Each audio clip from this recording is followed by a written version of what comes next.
BRS, including KCR, Harish Rao, vote in MLC elections since they are asking to defeat Congress, as by CM Revanth Reddy. We have issued red corner notice which has to go through MHA in phone tapping case, but BJP is not bringing Prabhakar Rao and Shravan Rao to save KCR and KTR. In Formula E-Race and sheep scam, ED comes, takes files and goes away, hampering outlet investigation. What is happening in Delhi between BJP and BRS? Bandi Sanjay గారు అడుగుతున్నారు కేసీఆర్ కేటీఆర్ని ఎందుకు arrest చేస్తలేవని. నేను అడుగుతున్న బండి సంజయ్ని, ఇవాళ కేసీఆర్ కేటీఆర్ని అరెస్టు చేయాలంటే టెలిఫోన్ ట్యాపింగ్లో పారిపోయి అమెరికాలో దాచుకున్న ప్రభాకర్ రావు, శ్రవణ్ రావును పట్టుకురావాలి. ఇది రాష్ట్ర ప్రభుత్వం చేసే పని కాదు, కేంద్ర ప్రభుత్వం హోంశాఖ చేయాలి. 10 నెలలు అయింది మీకు లేఖ రాసి, రెడ్ కార్నర్ నోటీస్ ఇచ్చి, ఆయన వివరాలు ఇచ్చి, అమెరికాలో ఉన్న ప్రభాకర్ రావును, శ్రవణ్ రావును ఎందుకు మీరు పట్టుకొస్తలేరు బీజేపీ వాళ్ళని నేను అడుగుతున్నా.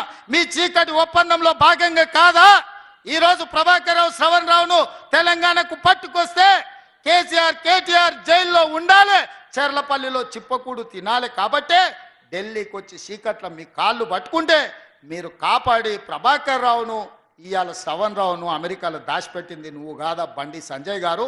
నేను అడుగుతున్న బండి సంజయ్ని, కేంద్ర హోంశాఖ సహాయ మంత్రి నువ్వే కదా, ఎప్పటి లోపల ప్రభాకర్ రావును తెస్తావు, ఎప్పటి లోపల శ్రవణ్ రావును తెస్తావు, వాళ్ళని తెచ్చి మాకు అప్పచెప్పు.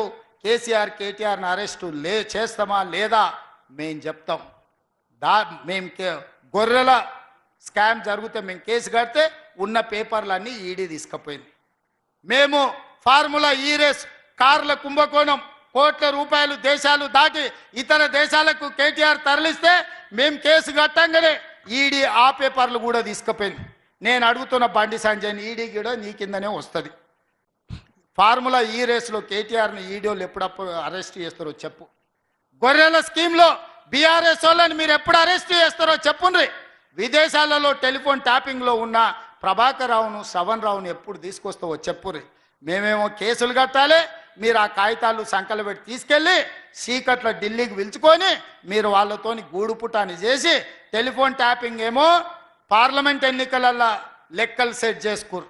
పార్లమెంట్ ఎన్నికలల్లో బీఆర్ఎస్ వాళ్ళు అనామకులను పెట్టి డిపాజిట్లు జప్తు చేయించుకొని మీకు 8 ఎంపీలు ఇచ్చారు.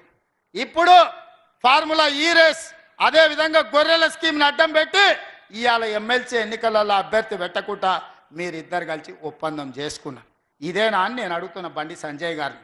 ఇట్లనేనా మీరు కాపాడేది బీఆర్ఎస్ వాళ్ళని? మీరు చేస్తున్న పని ప్రజల అమాయకులు అనుకుంటురా, ఎవరికి అర్థమవుతలేదా అనుకుంటురా అని నేను అడుగుతున్నా. అదేవిధంగా కిషన్ రెడ్డి గారు, బీఆర్ఎస్ గురించి ఒక 2 నిమిషాలు మాట్లాడుకుందాం. ఇవాళ ఈ ఎన్నికల్లో వాళ్ళకి అభ్యర్థి లేడు, ఈ ఎన్నికల్లో పోటీ చేయలేదు.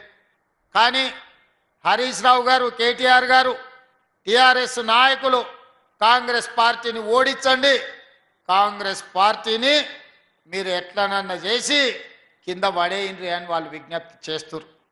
మరి నేను ఈ వేదిక మీద నుంచి పట్టభద్రులను అడుగుతున్నా, బీఆర్ఎస్ వాళ్ళు మమ్మల్ని ఓడగొట్టమని చెప్తున్నారు. మంచిదే, మీ కోపం మీ పగ